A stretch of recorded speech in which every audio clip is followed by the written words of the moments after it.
জাতীয় বিশ্ববিদ্যালয়ের professional honours ভর্তির প্রথম সুযোগটা কি হাতছাড়া হয়ে গেল? কোনো চিন্তা নেই, কারণ দ্বিতীয় আর শেষ সুযোগ কিন্তু এখনও আছে। চলুন আমরা 2024-2025 শিক্ষাবর্ষের এই দ্বিতীয় পর্যায়ের ভর্তির যে অফিসিয়াল নোটিশটা এসেছে সেটার প্রতিটি খুঁটিনাটি একদম সহজ করে জেনে নিই।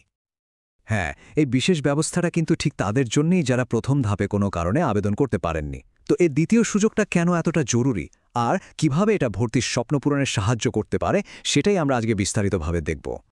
এই পুরো আলোচনা জুড়ে আমরা ধাপে ধাপে জানব আবেদনের যোগ্যতা কি, কোন কোন তারিখ মাথায় রাখতে হবে, পুরো আবেদন প্রক্রিয়াটা কেমন, ফি কত লাগবে, আর সবশেষে এমন কিছু জরুরি নিয়মকানুন যা একদমই এড়িয়ে যাওয়া চলবে না। আচ্ছা, তাহলে প্রথমেই দেখে নেওয়া যাক আবেদনের এই দ্বিতীয় সুযোগটা আসলে কাদের জন্য।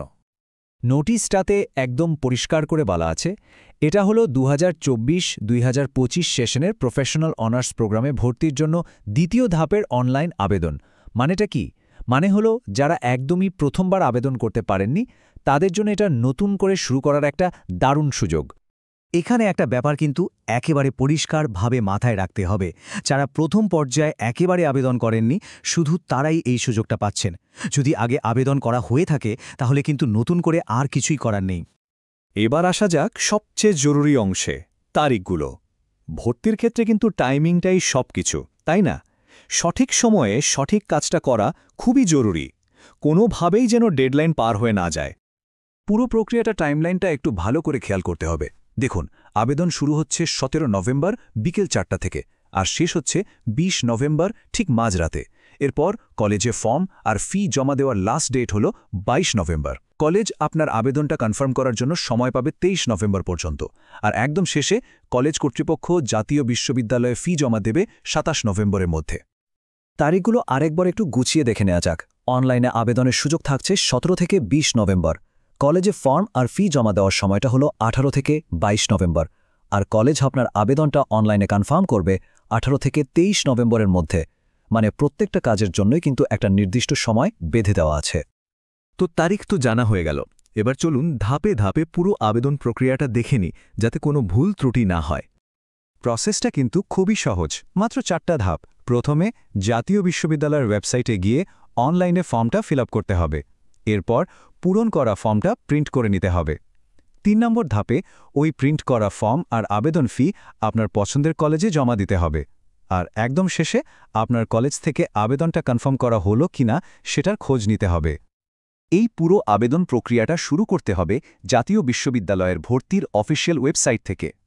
ঠিকানাটা মনে রাখুন, www.nu.ac.bd/admissions। এবার আসা যাক খরচের কথায়। আবেদন করতে মোট কত টাকা লাগবে আর সেই টাকাটা কিভাবে ভাগ হচ্ছে, চলুন এই অংশে সেটা পরিষ্কারভাবে জেনে নিই।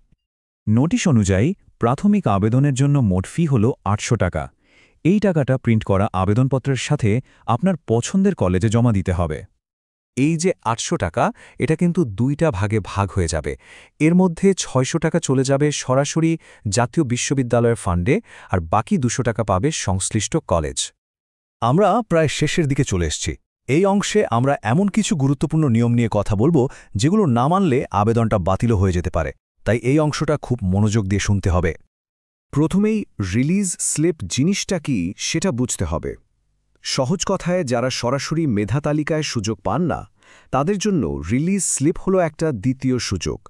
এটার মাধ্যমে যেসব কলেজে সিট খালি আছে সেখানে আবার ভর্তির জন্য আবেদন করা যায়। এটাই কিন্তু এই ধাপের সবচেয়ে বড় আর গুরুত্বপূর্ণ তথ্য। যারা এই দ্বিতীয় পর্যায়ে আবেদন করছেন তাদের জন্য কিন্তু প্রথম পর্যায়ের মতো সরাসরি কোনো মেরিট লিস্ট দেওয়া হবে না।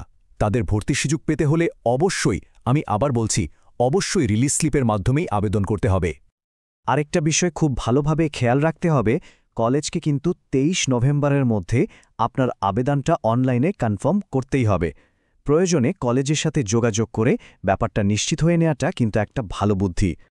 দেখুন, মূল বিষয়টা হলো যদি কোনো কারণে কলেজ আপনার আবেদনটা সময়মতো কনফার্ম না করে তাহলে কিন্তু রিলিজ স্লিপের জন্যই আবেদন করা যাবে না। মানে ভর্তির সুযোগটা সেখানেই শেষ হয়ে যেতে পারে। তাই এ ব্যাপারে একদমই হেলাফেলা করা চলবে না।